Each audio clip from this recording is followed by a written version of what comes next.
ನಮಸ್ಕಾರ. ನಾನು doctor C S Dwarakanath ಅಂತ.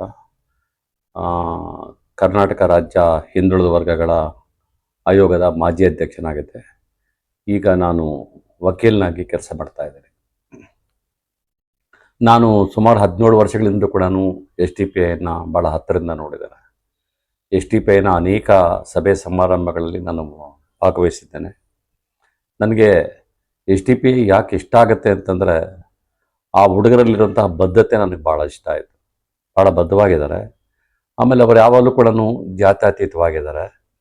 ಸಂವಿಧಾನಕ್ಕೆ ಅವರು ಭಾಳ ನಿಷ್ಠರಾಗಿದ್ದಾರೆ. ಹಾಗಾಗಿ ನನಗೆ ಎಸ್ ಟಿ ಪಿ ಐ ಇಷ್ಟ ಆಗಿದೆ. ನಾನು ಅನೇಕ ಸಲ ಅನೇಕ ಚುನಾವಣೆಗಳಲ್ಲೂ ಕೂಡ ಎಸ್ ಟಿ ಪಿ ಐಗೆ ನಾನು ಒಬ್ಬ ಸ್ಟಾರ್ ಕ್ಯಾಂಪೇನರ್ ಆಗಿ ಇಡೀ ಕರ್ನಾಟಕ ಎಲ್ಲ ಸುತ್ತಾಡಿದ್ದೇನೆ.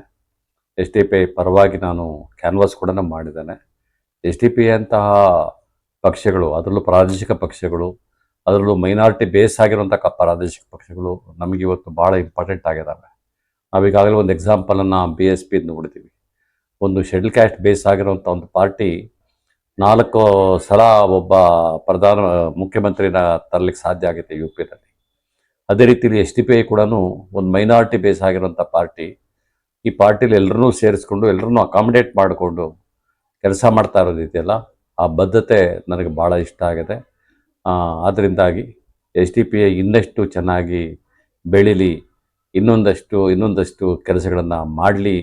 ಅದರಲ್ಲೂ ಕೂಡ ಕೋವಿಡ್ ಅಂತ ಸಂದರ್ಭದಲ್ಲಿ ಎಸ್ ಟಿ ಪಿ ಐ ಮಾಡಿದಂತಹ ಕೆಲಸನ ಯಾರೂ ಮರೀಲಿಕ್ಕೆ ಸಾಧ್ಯವಿಲ್ಲ.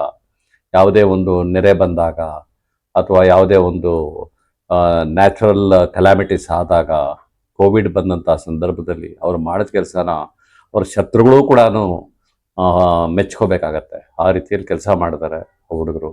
ಅದರಿಂದಾಗಿ ನಾನು ಎಸ್ ಟಿ ಪಿ ಐ ಇನ್ನಷ್ಟು ಚೆನ್ನಾಗಿ ಬೆಳೀಲಿ, ಇನ್ನೂ ಹೆಚ್ಚು ಟಿಪ್ಪು ಮತ್ತು ಅಂಬೇಡ್ಕರ್ ಸಿದ್ಧಾಂತಗಳನ್ನು ಇಟ್ಟುಕೊಂಡು ಬೆಳೀಲಿ ಅಂತ ಆಶಿಸ್ತಾ ನನ್ನ ಮಾತನ್ನು ಮುಗಿಸ್ತಾ ಇದ್ದೀನಿ. ನಮಸ್ಕಾರ.